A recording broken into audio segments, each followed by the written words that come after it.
Utetezi hatujapewa hizo nyaraka za maombi hayo.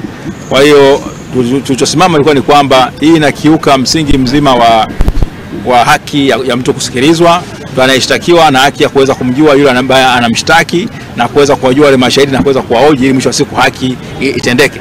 Lakini kuna hicho kifungu cha 188 katika sheria ya mwenendo wa makosa ya jinai ambacho kinaruhusu upande wa jamhuri kuweza kuwasilisha maombi hayo. Sasa tulikuwa tunawasilisha kwamba kutokana kwamba haki za mteja wetu kuwa hatarini, ni vyema hicho kifungu ikapelekwa mahakama hii ikakipeleka ikaona kwamba kuna hoja ya ukatiba au kuna swala la katiba ambalo likiwa lipate tafsiri ya mahakama kuu ambayo ni mahakama ya katiba hapa nchini.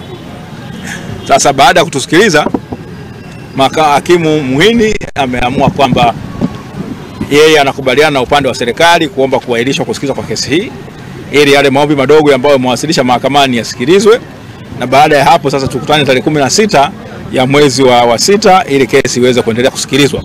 Sasa kama yale maombi madogo yatakuwa yamekubaliwa, maana yake ni kwamba mashahidi wa upande wa jamhuri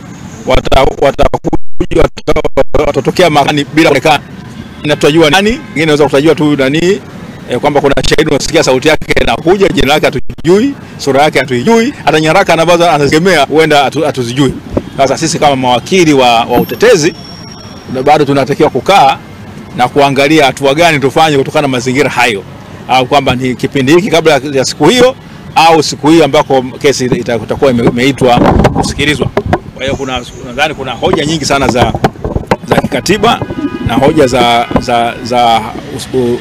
usalama au haki za mteja wetu ambazo nafikiri kwamba ziko hatarini, na siku hiyo basi tutaweza kuiambia mahakama ni kitu gani tufanye au kitu gani tunataka tufanye, na vinginevyo kama tukikubali kuendelea basi tuendelea katika mazingira ya kwamba hatuna, maana serikali inasema wana mashahidi 15.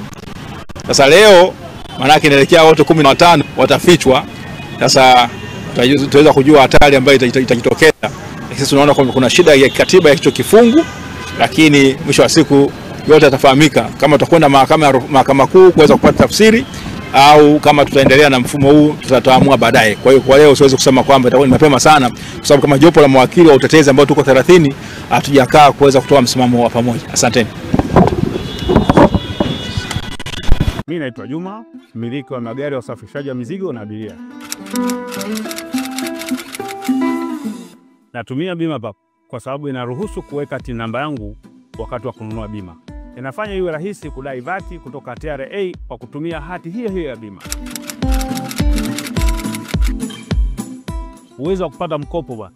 Hii inasaidia sana kugharimia mambo mengine ya uendeshaji hata kama bajeti inabana. Tumia BimaPapp kwa kupiga *150*51 au kwa WhatsApp tuma neno BimaPapp kwenda namba 0764166066 ujipatie bima.